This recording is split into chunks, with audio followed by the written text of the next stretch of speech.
Hallelujah, hallelujah, hallelujah, hallelujah, hallelujah, hallelujah, hallelujah, hallelujah. पिता और पुत्र एवं पवित्र आत्मा के नाम रे आमेन। प्रभु जीशु नाम रे जीसस गॉस्पेल यूट्यूब चैनल को आपण हार्दिक अभिनंदन सह स्वागत करे। आसतु मोर प्रिय भाई बहन मैंने आज मैंने साधारण कालर 14तम रविवार आम पदार्पण करियछु। आज प्रथम पठन प्रवक्ता एजिकिएल ग्रंथ पाठ 2 अध्याय 2 ରୁ 5 पद एवं द्वितीय कोरिन्थियो 12 अध्याय 7 ରୁ 10 पद एवं आज पवित्र सुसमाचार मार्क लिखित सुसमाचार 6 अध्याय 1 ରୁ 6 पद। आज मुख्य प्रसंग बा सारांश रही ईश्वरंकर आह्वान। ईश्वरंकर आह्वान प्रिय प्रभुंकर लोक मैंने आज आम एहीपरि आह्वान प्राप्त होइछु जे समस्ते ईश्वरंक नाम रे केही बापा माँ बाबदरे के बा पालक बाबदरे के बा प्रचारक जाजक सेवाभगिनी एमिति एटा आमानकर ईश्वरंकर एक एक आह्वान अटे। आज जेपरि कि प्रवक्ता एजिकिएल को प्रभु आह्वान करूछंती एहीपरि गोष्ठी मानक मध्य रे विद्रोही अपराधी बारंबार ए पर्यंत पाप करुतिबा लोकमानक निकटरे प्रभु एजिकिएल को आह्वान कले जाओ से मानक निकट को मु पठाउछि। से कहिले प्रथम पठनर 2 अध्याय 4 पदरे से संतान माने निर्लज्ज मुख कठिन चित्त एवं सेमानक निकट को प्रेरण करिबा एवं 5 पदर जो देखिबे से माने विद्रोही वंश तिले एवं एणु से माने शुणंतु अबा न शुणंतु तथापि सेमानक मध्य जड़े प्रवक्ता उपस्थित होइछ बोली से माने ज्ञात हेबे बा मने पकेबे बा जानिबे एहीपरि जगार मु तुमानकु पठाउछि बोली कि प्रवक्ता एजिकिएल को आज ईश्वर आह्वान करती।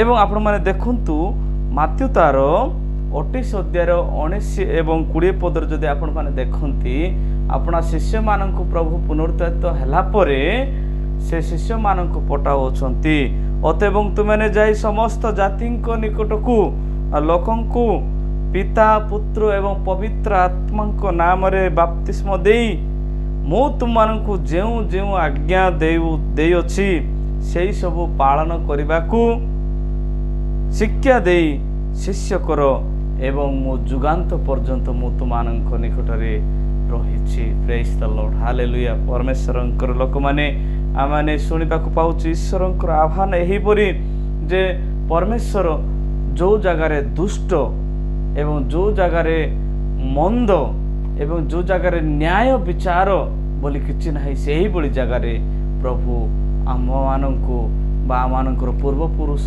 प्रवक्ता मानंकु एहीपरि प्रेरण करछंती। दिने मु गोटे टॉपिक शुणुतुली मु आपण मानक निकटरे उपस्थापन करिबी आमानकर धर्मपिता बिशप आप्लिनार सेनापतिंकर से टिप्पणी मु मने पकाए सेटार लेखा जाए मु तुम मानक परि जणे मनुष्य एवं मु तुमानक पाई जणे जाजक एवं मु तुम मानक पाई जणे धर्माध्यक्ष। ठीक से ही बोली से टॉपिक रे जहा लेखा अछि तेबे आमे माने प्रत्येक लोक जणे मनुष्य मानक परि जणे साधारण लोक हेउ तथापि प्रचारक मानंकु एही लोक मानक पाए बोली कि जो माने दिन दुखी दुर्दिन व्यक्ति मानक पाए बोली प्रभु से मानक आह्वान करियछंती सुसमाचार प्रचार करिबा पाए सुसमाचार प्रचार करिया पाए जणे प्रवक्ता बाबरे सही समय आह्वान करथिले एवं आमे जणे जणे जणे प्रचारक जणे जणे पालक एवं जणे जणे बेहेरा अधिकारी कर्मकर्ता गुण आमे हेयुछु कारण से पदवी गुड़िक परमेश्वरंकर अटे कारण से परमेश्वरंकर से आह्वान आम मानक मध्य आसी थाए एणु करिकी आपण माने देखंतु जोनासଙ୍କ पुस्तक आपण माने देखंतु 1 अध्यायर 2 पदरे एहिपर लिखा अछि जोनासଙ୍କୁ प्रभु कहिले उठ निनिबी नगर को जाओ ओ तही विरुद्ध रे घोषणा कर कारण सेमानंको दुष्टता आंब सम्मुखरे उपस्थित होई अछि।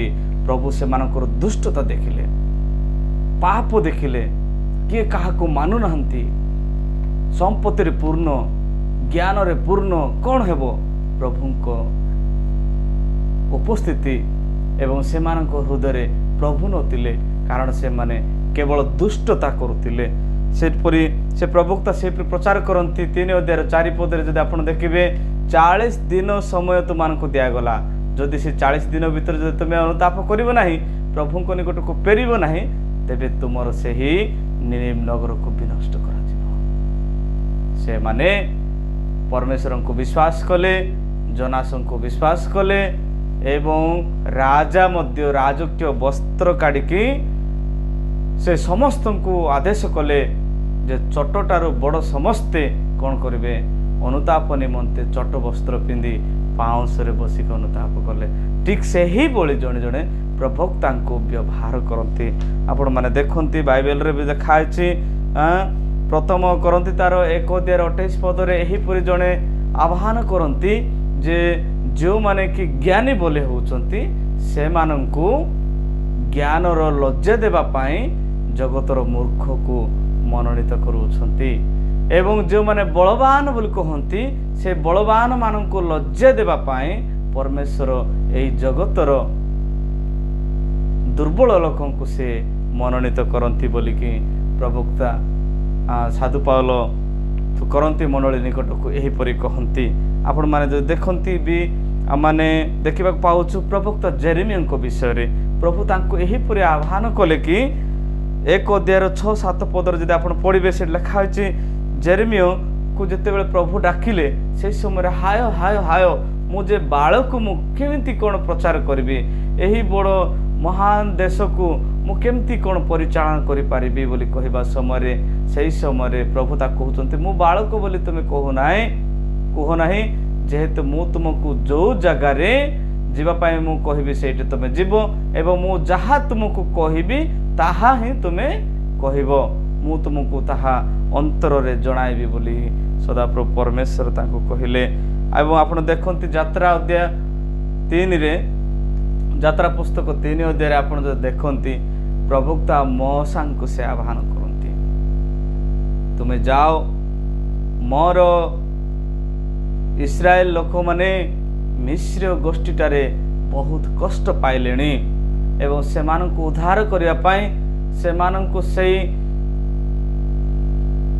विपदर उद्धार करने तुम्हें जाओ एवं मोर वाक्य प्रचार करके उद्धार कर आण बोलिकी प्रवक्ता मोसा को से आह्वान करती। प्रिय प्रभुंकर लोक मैंने आपण मैंने देखा पाती आम जेपरिक ईश्वरंकर जड़े आह्वान प्राप्त से द्वितीय पठनर कथा से प्रकाश करे जेते बेले साउल बा पाउल हो नथिले सही समय नेनेव नगर रे दमेशकार से जाउथिले जीवा समय कौन हैला प्रभु ताको जेते गर्व कर जाउथिले आ क्रिश्चियन मान को विनाश करिया को जाउथिले सही समय ताको कौन कले तांकर से घोड़ाटार तल को पकाई देले अनुताप करने सुजोग दिगला एवं प्रेरित तार 9 अध्याय 6 पदर जो देख उठ नगर रे प्रवेश कर आउ तुमको कौन करने को हेबो ताहा तुमको कह किए कहते ये कथा से साउल को जी कि पाउल तांको से कहले तुम उठ आ नगर भीतर को प्रवेश कर तुमको कौन कौन कहवा हेबो ताहा तुम्हें मोर विषय कहबो जे जीशुंकर विपक्ष करुला से सपक्षर कथा कहवा पड़ो जे गर्व करुला से गर्व नुह विनम्र करके से ईश्वरंकर वाक्य कहवा ताहा से प्रभु ताको आह्वान कले एवं आपण माने जो देखियो आदिर माने द्वितीय पठन रे से प्रकाश करे 12 अध्याय 7 पदर से कहती मु अतिशय गर्वी न हुए एति निमंते मोर शरीर रे गोटे कंटक दिगला मते प्रहार करने शैतान दूत को पठागला ଯେପରି ମୁଁ ଅତିଶୟ ଗର୍ବୀ ନ ହୁଏ। ତାଙ୍କୁ ଏକ କଣ୍ଟକ ଦିଆଗଲା ବା କଣ୍ଟା ଦିଆଗଲା ଯେପରିକି ସେ ବେଶୀ ଗର୍ବ ନ କରିବ। କାରଣ ଗର୍ବ କରିବା ଦ୍ୱାରା କ'ଣ ହେବ? ମନୁଷ୍ୟ ବିନାଶ ହେବ। ଆଜିର ସୁସମାଚାର ଆପଣମାନେ ଦେଖନ୍ତି ମୋର ପ୍ରିୟମାନେ, ଈଶ୍ୱରଙ୍କର ଲୋକମାନେ, ପ୍ରଭୁ ଯୀଶୁ ନିଜେ ସେହି ଆପଣା ପୈତୃକ ନଗର ଅର୍ଥାତ୍ ବେତଲହେମରେ ବା ନାଜରିତରେ ନିଜେ ସେ ପ୍ରଚାର କରନ୍ତି। ହେଲେ ସେହି ସମୟରେ ପ୍ରଚାର କରିବା ସମୟରେ ସେଦିନ ଥିଲା ବିଶ୍ରାମ 12 ଦିନ ଏବଂ ସେ ସମାଜ ଘରେ ସେ ପ୍ରଚାର କରୁଛନ୍ତି ଯୀଶୁଖ୍ରୀଷ୍ଟ। ସେତେବେଳେ ଯୀଶୁଙ୍କର କଥାକୁ ଶୁଣିକି ଲୋକମାନେ ଆଶ୍ଚର୍ଯ୍ୟ ହେଉଛନ୍ତି, ତାକୁ କହୁଛନ୍ତି ଏ ଲୋକର ଏସବୁ କେଉଁଠାରୁ ହେଲା? ତାଙ୍କର ଆଶ୍ଚର୍ଯ୍ୟ କଥା ଗୁଡ଼ିକ ଶୁଣି ଏ ଲୋକ କେଉଁଠାରୁ ସେ ସବୁ ଯାକ ପାଇଲା? ଏ କ'ଣ? ଏ ଲୋକ କେଉଁ ଜ୍ଞାନ ପାଇଅଛି? ଏ ଲୋକଟି କେଉଁ ଜ୍ଞାନ ପାଇଛି ବୋଲି ସେମାନେ ପ୍ରଶ୍ନ କରନ୍ତି ଏବଂ ଇଏ କେଉଁ ଜାଗାରୁ ସେ ଶକ୍ତି ପାଇଛି ବୋଲିକି ଏସବୁ କ'ଣ ବୋଲିକି ତାଙ୍କୁ ସେମାନେ ବିଚାର କରନ୍ତି ବା ଚିନ୍ତା କରନ୍ତି। ତାପରେ ସେମାନେ କହନ୍ତି ଏ କି ସେ ବଡ଼ର ପୁଅ ନୁହଁ କି? ଏହାର ଭାଇମାନେ ଯାକୋବ, ଯୋଶୀ, ଜିହୁଦା, ସିମୋନ ଏମାନଙ୍କର ଭାଇ ନୁହଁ? ସେମାନେ କ'ଣ ଆମମାନଙ୍କ ସଙ୍ଗରେ ନାହାନ୍ତି କି? ଆଉ ତାଙ୍କର ଭଉଣୀମାନେ କ'ଣ ଆମ ସଙ୍ଗରେ ନାହାନ୍ତି? ତାଙ୍କର ଭଉଣୀମାନେ ମଧ୍ୟ ଆମ୍ଭମାନଙ୍କ ସଙ୍ଗରେ ଅଛନ୍ତି। ଏତେ ଆଶ୍ଚର୍ଯ୍ୟକର ମୁଁ କେଉଁ ଜାଗାରେ କରିପାରୁଛି ବୋଲି ସେମାନେ କହନ୍ତି। ସେଥିପାଇଁ ସେମାନଙ୍କର ଅବିଶ୍ୱାସ ଦେଖି ସେଠି ସେ କହନ୍ତି, ଯୀଶୁ ମାର୍କ 6:4 ଆଜିର ସୁସମାଚାରରେ ସେ ଲେଖା ଅଛି, ଯୀଶୁ ସେମାନଙ୍କୁ କହିଲେ, ନିଜ ପୈତୃକ ନଗରରେ ନିଜ ଜ୍ଞାତି ଓ ନିଜର ପରିବାର ବିନା ଅନ୍ୟ କୌଣସିଠାରେ ହତାଦର ହୁଅନ୍ତି ନାହିଁ। ଜୟ ଯୀଶୁ। ନିଜ ଗାଁରେ କେତେ ତମେ ଆଶ୍ଚର୍ଯ୍ୟ କର୍ମ କର, ଯେତେ ପ୍ରାର୍ଥନା ଜପତପ କର, କୌଣସି ଲୋକ ଆମମାନଙ୍କୁ ଆକ୍ସେପ୍ଟ କରିବେ ନାହିଁ।